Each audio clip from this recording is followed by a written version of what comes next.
Елена и Михаил Тодоровски го имаат следното прашање, затоа што и двајцата се погодија да ми постават исто прашање. Вели, дали може и треба да се зема суплемент колаген кога се вежба? Чувствувам како да не ми се еластични зглобовите и не знам кои суплементи да ги земам. Не може, зглобовите прво не може да ти се еластични, може да ти се мобилни, односно да имаат распон на отварање до поголем.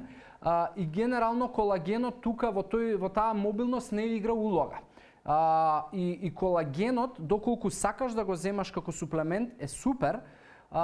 Постојат научни студии кои што зборуваат за тоа дека придонесува кон подобрување и на скелетниот систем, на кожа, мускули, затоа што колагенот е најзастапениот протеин во нашето тело и тоа е дефинитивно, но тоа е исто како да очекуваш да пиеш протеински шејк и да ти се подобрува мускулната маса.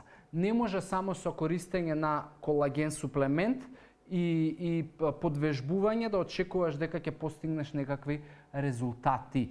Затоа што најголемите резултати, еве конкретно кај мускулите, се случуваат поради тие микротрауми кои што ги доживуваат нашите мускули за време на вежбање. Затоа се чувствува воспаление. Таа е таа регенерација која што придонесува за да мускулната маса да расте и да ти стануваш посилна личност.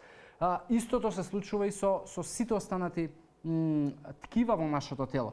Коските за да заегнуваат, исто така треба вежби со отпор, скокови, бидејќи тие микротрауми кои што ги доживуваат костките при скокање, при трчање, при различни вежби со отпор, со тежини и така натаму, предизвикуваат да тие бидат посилни. И да, колагенот може да придонесе како суплемент, но мораш да имаш основа на исхрана за да функционира суплементот. Затоа одговорот мој краен би ти бил ќе ти помогне, но мораш да имаш средено исхраната и немај големи очекувања, затоа што многу е поважно да се случуваат тие трауми на нашите ткива за да очекуваме регенерација.